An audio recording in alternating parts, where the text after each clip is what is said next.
Praise the Lord. Good morning. Welcome to day 12 of today's promise. ఈరోజు ఈ ఎపిసోడ్లో దేవుడు మీతో మాట్లాడమంటున్న మాట ఏంటి అంటే అనుమానం.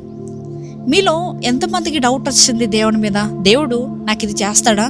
కన్ఫర్మ్గా దేవుడే చేస్తాడా నా లైఫ్లో, లేదంటే ఇంక వేరే సోర్స్ ఏదైనా ఎత్తుక్కోనా అని ఎప్పుడైనా మీకు డౌట్ వచ్చిందా?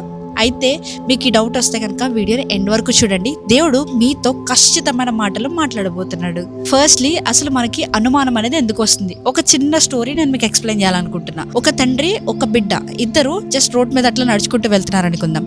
సో ఆ బిడ్డకి ఒక బొమ్మ చూసి అది కావాలి అనిపించింది. సో వాళ్ళ తండ్రికి చెప్తుంది, డాడీ నాకు ఒక బొమ్మ కావాలి అంటే వాళ్ళ డాడీ ఏం చెప్పారంటే, సరే నేను కొనిస్తాను, ఈ సండే కొనిస్తాను, ఇప్పుడు వద్దు అన్నారు. చెప్పిన తర్వాత వాళ్ళిద్దరూ ఇంటికి వెళ్ళిపోతారు. ఇంటికి వెళ్ళిపోయిన తర్వాత సండే వస్తుంది. సండే మార్నింగ్ వాళ్ళ డాడీ తను అడిగిన బొమ్మని తీసుకొచ్చి బెడ్ పక్కన పెడతారు.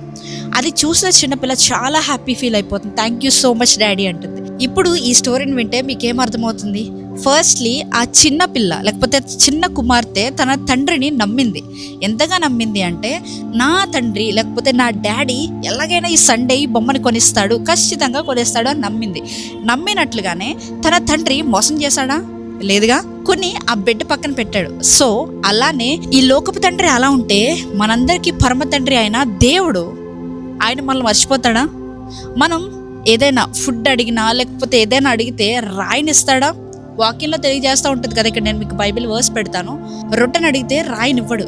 అలానే నువ్వు ఏదైనా కూడా నీకు ఉపయోగమైంది అడిగితే నీకు ఉపయోగం లేనిది దేవుడు ఇస్తాడా? ఇవ్వడు. ఎందుకు ఇస్తాడు? అలానే మనం దేవుడిని ఏదైనా అడిగినప్పుడు క్వశ్చన్ చేస్తూ ఉంటాం, దేవుడా ఎప్పుడు ఇస్తావు, దేవా ఎప్పుడు ఇస్తావు, నేను చాలా వెయిట్ చేస్తున్నాను, అది ఇది అని.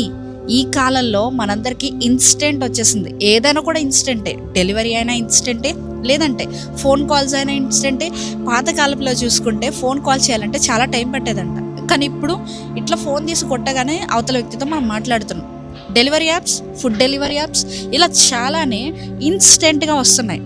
సో మనిషికి పేషెన్స్ అనేది తగ్గిపోతుంది. దేవుడు ఎప్పుడు కూడా నీకు ఇన్స్టెంట్ ప్రొవైడ్ చేయడం, అలా నువ్వు పొందుకుంది ఏది కూడా ఎక్కువ కాలం నిలవదు. సో దేవుడి మీద అనుమానం పడటం మానేసే, సాతాన్ మీద అనుమానం పడు. ఇదేంటి సాతాన్ మీద ఎలా అనుమానం పడాలి అంటారా? సాతాన్ ఖచ్చితంగా ఈ వెయిటింగ్ పీరియడ్లో మీకు డౌట్స్ అనేవి క్రియేట్ చేస్తూ ఉంటాడు. ఎగ్జాంపుల్గా చెప్పాలంటే, ఇది అవుతుందా, ఇది అవ్వకపోతే ఎలా చేద్దాం, లేకపోతే వేరే వాళ్ళ హెల్ప్ అడుగుదామా, లేదంటే ఈ దారి చాలా బాగుంది కదా, షార్ట్ కట్ వే కదా, ఇలా వెళ్ళిపోదామా, ఇలాంటి డౌట్స్ క్రియేట్ చేస్తాడు.